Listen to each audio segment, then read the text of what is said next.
नमस्कार। भगवान परशुराम जयंती की आपको हार्दिक हार्दिक शुभकामनाएं। काव्यांग क्लासेस से मैं मानव शर्मा आपका स्वागत करता हूं, आपका अभिनंदन करता हूं। आज एक पावन दिन बैसाख शुक्ल तृतीया, अक्षय तृतीया यानी आकातीज का त्यौहार भी है और आज ही के दिन यानी 14 मई को भगवान परशुराम की जयंती का पावन पर्व भी है। ब्राह्मण समाज के आदर्श, ब्राह्मण समाज के पथ प्रदर्शक और न केवल ब्राह्मण समाज बल्कि संपूर्ण दुनिया में उग्रता और अपने स्वाभिमान के विशिष्ट प्रतीक के रूप में उभरने वाले भगवान परशुराम, भगवान शिव के शिष्य और जामदग्नि ऋषि और माँ रेणुका के यशस्वी पुत्र, जो कि चौथे नंबर की संतान थे जामदग्नि ऋषि और रेणुका के, वो भगवान परशुराम का आज जन्मदिन है। साथियों, भगवान परशुराम के जन्मदिन की बात करें तो महान पुरुषों का जन्मदिन हमेशा से मनाया जाता है और ये ऐसे वीर व्रती थे जिनके बारे में रामधारी सिंह दिनकर ने रश्मि रथी में भी लिखा है। जब कर्ण का प्रसंग आता है, चूँकि कर्ण के गुरु थे भगवान परशुराम, हालांकि अंतिम समय में उनकी कर्ण की जो विधाएं थी वो वापस ले ली गई थी क्योंकि कर्ण ने उनसे झूठ बोल दिया था और इसलिए गुरु परशुराम ने अपनी सारी जो है विद्या जो कर्ण को दी थी वो लास्ट टाइम पे वापस ले ली थी। वहाँ रश्मि रथी में रामधारी सिंह दिनकर ने लिखा है कि मुख में वेद पीठ पर तरकश। भगवान परशुराम की विशेषता क्या है कि इनके मुख पे देखिए, मुख पे वेद है, वेद इनके मुंह से निकलता है। मुख पर वेद, पीठ पर तरकश, कर में कठिन, कुठार विमल, साप और शर दोनों ही थे जिस महान ऋषि के संबल। यह कुटीर है उसी महाबली परशुराम बलशाली का, भृगु के परम पुनीत वंशधर व्रती वीर प्रणपाली का। वो भगवान परशुराम का जन्मदिन है जो कि व्रती थे, वीर थे, प्रणपाली थे और जिनके मुख पर वेद था और पीठ पर तरकश था, यानी कि जो मुख से शाप देकर भी और शर उठा करके दोनों प्रकार से अपना पराक्रम दिखाना जानते थे। भगवान परशुराम के जन्मदिन पर उनके संबंध में बहुत कुछ कहा जा सकता है और उनके बारे में बोलना सिर्फ जो है सूर्य को एक दीपक दिखाने के समान है। एक स्वरचित कविता मैंने लिखी है भगवान परशुराम पर और उस कविता में जैसे भी टूटे फूटे शब्दों से भगवान परशुराम के यश का गुणगान मैं कर पाया हूँ। ब्राह्मण समाज ने मुझे भगवान परशुराम की मूर्तियों से कई बार सम्मानित किया है, ब्राह्मण रत्न अलंकरण में विभूषित किया गया था। तो मैं भगवान परशुराम का एक पक्का साधक हूँ। इसलिए मेरा मन था कि मेरे प्रभु, मेरे ईश, मेरे आराध्य, मेरे समाज के पुरोधा के ऊपर मैं कुछ लिखूं जिसने केके और हे वंश को 21 बार क्षत्रिय विहीन कर दिया था। इस पृथ्वी को केके हे वंश का नाश करके इस पृथ्वी को 21 बार क्षत्रिय विहीन करने वाले उस योद्धा के ऊपर कुछ लिखना चाहिए। तो मैंने कुछ टूटे फूटे शब्दों में कविता लिखी है, आपके सामने प्रस्तुत करता हूँ। भगवान परशुराम का उद्घोष करते हुए सुनिएगा। मेरी कविता है कि मैं कैसे ढूंढूं इस समाज में परशुराम सा मतवाला। ऐसा परशुराम सा मतवाला वीर पुरुष अब मिल नहीं रहा है। ब्राह्मण आजकल दुनिया भर के अखाद्य पदार्थों में चला गया, अपेय पदार्थों की ओर चला गया, धर्म कर्म से दूर हो गया और ऐसी दशा में शस्त्र और शास्त्र दोनों से दूर होने के कारण ब्राह्मण की दुर्गति भी हुई है। ये एक सच है जिसे हमें स्वीकारना भी चाहिए। हालांकि अब समाज प्रगति पर है, बढ़ रहा है और युवाओं में बहुत जोश है, बहुत कुछ अब ऐसे है जिसके वजह से लगता है मुझे कि परशुराम का वो वंश वापस अब अपने नए उत्थान पर आ रहा है। चलिए कुछ कविता आपको, कुछ पद इसके सुनाता हूँ। कैसे ढूंढूं अब समाज में परशुराम सा मतवाला, कैसे ढूंढूं अब समाज में परशुराम सा मतवाला। जो था ज्ञानी श्रेष्ठ प्रदर्शक, भूषुर अब भटकन वाला। जो ब्राह्मण ज्ञान दिखाता था, दुनिया को पथ प्रदर्शन करता था और बदले में बस भिक्षावृत्ति करके बड़े लोगों के घर बना देता था, उसकी क्या स्थिति हो गई है कि वो भूषुर, वो धरती का देवता अब जो है भटकन वाला हो गया, जगह जगह भटकता है। उसकी वो स्थिति नहीं रही। दुख होता है जब मैंने देखा कि एक पूर्वी भारत के एक कलेक्टर ने फेरे करा रहे पंडित को कोरोना काल में थप्पड़ मारी और जो कि पंडित जी मास्क लगाए हुए थे, तब वो परशुराम का रूप जगा और उस कलेक्टर साहब को हटना पड़ा वहाँ से और उसके अलावा उन्हें सस्पेंड भी होना पड़ा। तब मैं युवाओं को आह्वान करता हूं कि जो था ज्ञानी श्रेष्ठ प्रदर्शक भूषुर अब भटकन वाला, जिसकी नौका पार लगाए वही डूब मरने वाला, जिसने सिखलाया दुनिया को जीवन के सिद्धांत अमर, वेदमुखी तरकशधारी वो परशुराम सा मत वाला। कैसे ढूंढूं अब समाज में परशुराम सा मत वाला। और स्थिति क्या है कि आरक्षण ने इस समाज को जर्जर किया है, प्रतिभाओं के साथ अन्याय किया है। तो ऐसी स्थिति में जबकि घोड़े के पैरों में जंजीरें बांधी गई और गधों को प्रेशर देकर के आगे बढ़ाया गया, तो मैं ये बात कहना चाहता हूं कि आरक्षण की लपटें भारी भ्रष्टाचार जमा डाला। आरक्षण की लपटें भारी भ्रष्टाचार जमा डाला, बुद्धि को कीचड़ में पटका विषम बाहुबल का पाला।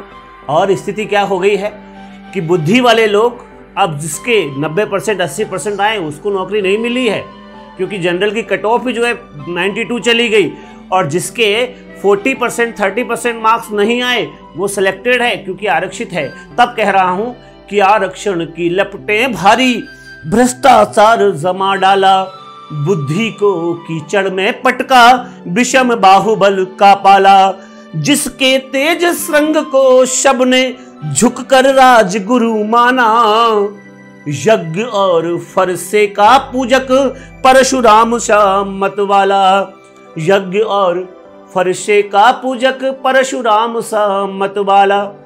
परशुराम को जो फरसा था वो उनकी तपस्या से भगवान शिव ने प्रसन्न होकर दिया था, और परशु का शस्त्र उन्होंने भगवान शिव से प्राप्त किया, इसलिए उनको परशुराम नाम मिला था।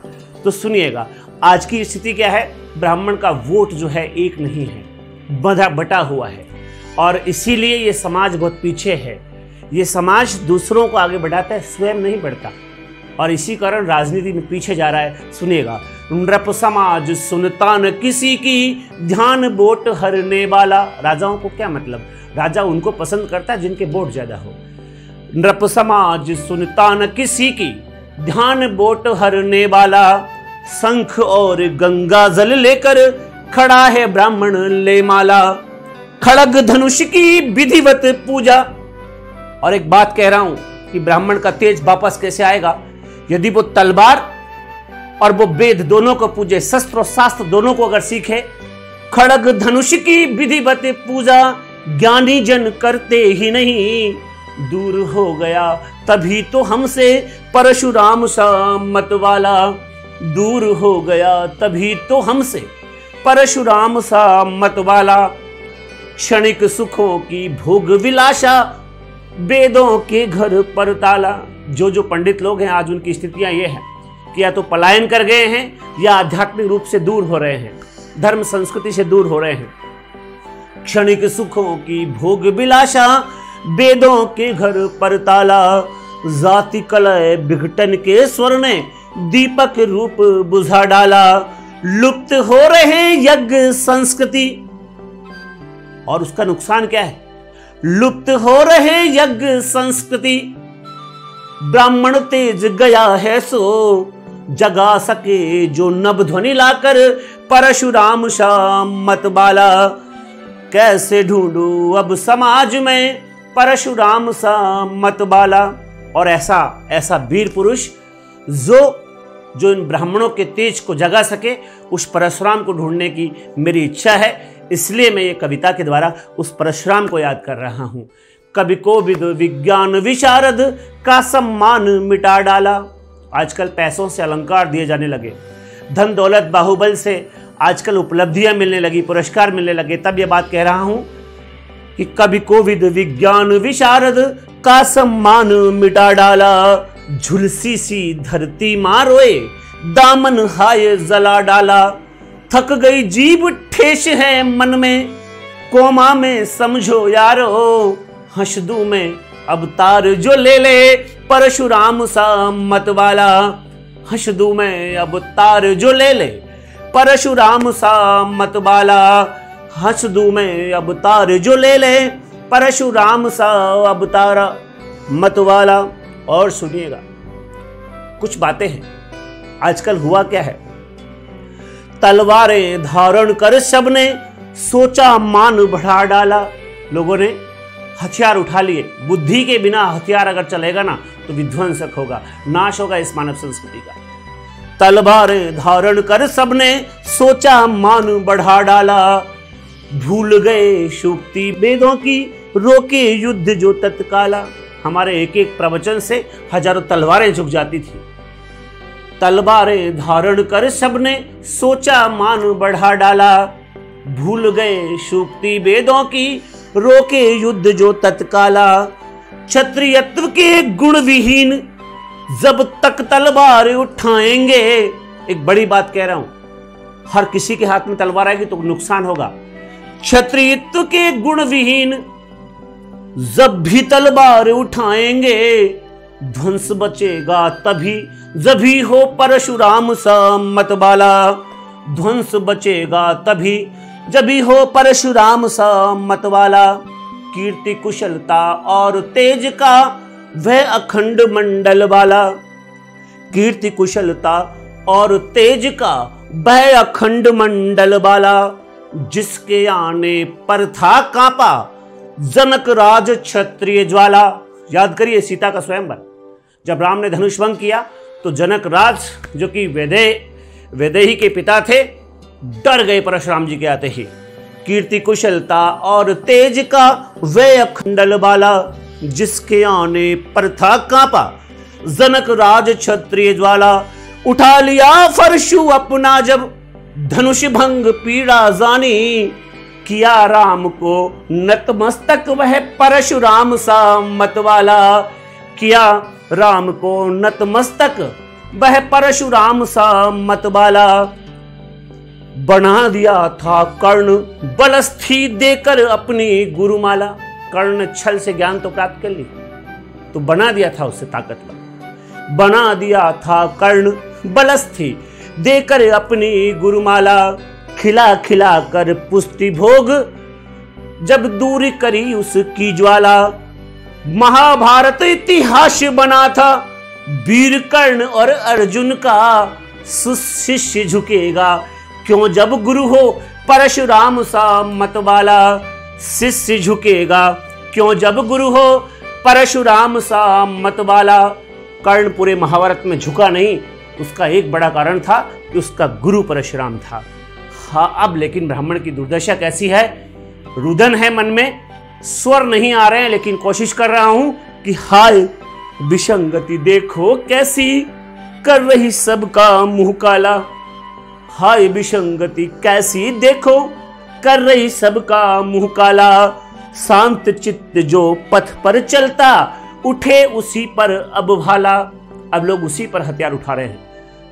हाय विसंगति देखो कैसे कर रही सबका मुंह काला। शांत चित्त जो पथ पर चलता उठे उसी पर अब भाला। रुकेगी हिंसा गर जो बल हो वैदिक युगी तपस्या का। आज जो चल रहा है ना पूर्वोत्तर राज्यों में, जिस तरह से नक्सली हमले हो रहे हैं, उसका एक बड़ा कारण मैं आपको बता देता हूं। जब तक बुद्धि के साथ तलवारें नहीं होंगी यही होगा। रुकेगी हिंसा बल जो अगर हो वैदिक युगी तपस्या का। धसे धरा और नहीं मिला जो परशुराम सा मत वाला। धसे धरा जो नहीं मिला तो परशुराम सा मत वाला। बुझी हवन की अग्नि दूर है ऋषि आश्रम पर्वतमाला। यज्ञ कम हो गए साहब, अब परंपराएं बिल्कुल खत्म हो गई। भगवान परशुराम का वो रूप आजकल दिखाई नहीं दे रहा साहब। इसलिए मैं ये बात कह रहा हूं कि बुझी हवन की अग्नि दूर है ऋषि आश्रम पर्वतमाला। बच्चा बच्चा दुखी दुखी सा प्राणों में अंतर ज्वाला। अब प्रसाद साकल्य नहीं है मदता का हुंकार बचा। कैसे तपस्वी लोग हमारे मामूली प्रसाद मामूली साकल्य का जो है अर्पण करके और अपनी तपस्या को बलशाली बना लेते थे। उस बात पर कह रहा हूं कि अब प्रसाद साकल्य नहीं है मदता का हुंकार बचा। सुरम्य प्रांगण खिल जाता जो, हो परशुराम सा मतवाला। कैसे ढूंढूं अब समाज में परशुराम सा मतवाला। अजिन दर्भ पालाश कमंडल, अजिन दर्भ पालाश कमंडल, है प्रचंड तपीयत वाला। धनुष तीर वर्षे भीषण है, तेज नाद संस्कृत माला। और परशुराम जी की विशेषता देखिए, अजिन दर्भ पालाश कमंडल, है प्रचंड यति तप वाला। धनुष तीर बरखे भीषण है, तेज नाद झंकृत माला। तूर्ण कुटी के द्वार पे जिसके, परशु देख मन डरता था। कितने बड़ा राजा अजय, लेकिन तूर्ण कुटी के द्वार पे जिसके, परशु देख मन डरता था। वीर व्रती योगी तपसी वह, परशुराम सा मतवाला। वीर व्रती योगी तपसी वह, परशुराम सा मतवाला। ब्राह्मण ने, और ब्राह्मण की दुर्दशा का अंतिम रूप दे रहा हूं, युवाओं यहीं से आह्वान कर रहा हूं कि समस्त युवा परशुराम का उस रूप को अगर थोड़ा बहुत भी अपना लेंगे तो ये जिंदगी बहुत बड़ी बन जाएगी, बहुत शानदार बन जाएगी। शेर का बच्चा शेर बन जाएगा। सुनिएगा, ब्राह्मण ने स्वार्थों की खातिर ब्राह्मण को ही मेट डाला। ऐसा कहा जाता है कि अगर ब्राह्मण, शेर और सांप, इन तीनों के बारे में लाइन है कि अगर सांप में भय, शेर में आलस्य और ब्राह्मण में अपने ही ब्राह्मण साथी से ईर्ष्या नहीं होना, तो उसे कोई रोक नहीं सकता। इसलिए बात कह रहा हूं कि ब्राह्मण ने स्वार्थों की खातिर ब्राह्मण रूप मेट डाला। भूल गया अध्ययन तपस्या, सुरा भोग का प्रण पाला। मानव ये आत्मा है रोती, रोते हैं धरती अंबर। मानव ये आत्मा है रोती, रोते हैं धरती अंबर। युवा वृद्ध जो मिलकर खोजे, परशुराम सा मतवाला। युवा वृद्ध जो मिलकर खोजे, परशुराम सा मतवाला। कैसे ढूंढूं अब समाज में परशुराम सा मतवाला। कोई आगे आकर कह दे, है परशुराम सा मतवाला। कैसे ढूंढूं अब समाज में परशुराम सा मतवाला। कैसे ढूंढूं अब समाज में परशुराम सा मतवाला। जय परशुराम।